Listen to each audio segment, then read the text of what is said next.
Welcome to the Kentucky Public Pensions Authority Invoice Training Series, presented by the Employer Reporting, Compliance, and Education Division.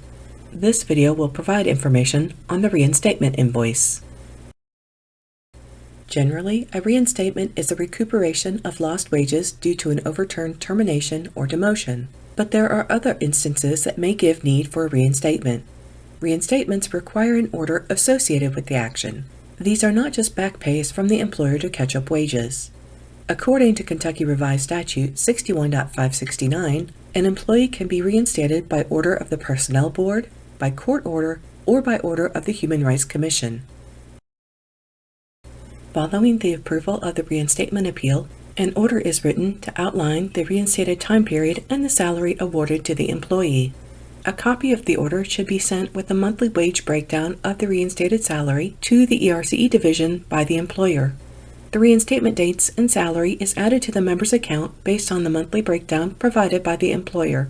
The reinstatement invoice bills for the employee and employer contributions on the reinstated salary, plus interest billed at a rate determined by the Kentucky Public Pensions Authority Board in accordance with the Kentucky Administrative Regulations. The reinstatement invoice can be accessed through the Invoice module of the Report tab in Employer Self-Service. To view the invoice, click the Invoice Number hyperlink. The invoice will be a multi-page document containing the billing voucher and calculation page for a single employee of your agency. These invoices will never contain multiple employees.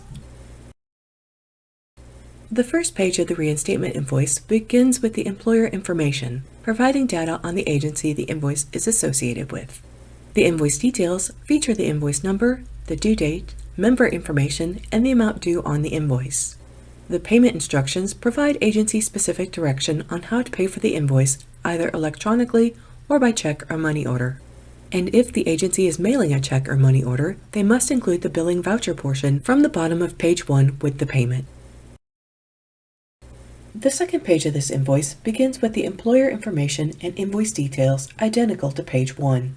Following this information in the invoice details is a breakdown of the reinstated service period.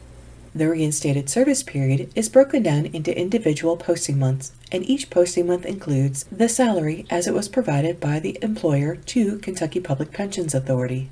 The employee, health insurance, and employer contributions are calculated based on the salary amount, the contribution group, and the fiscal year of the reinstated wages.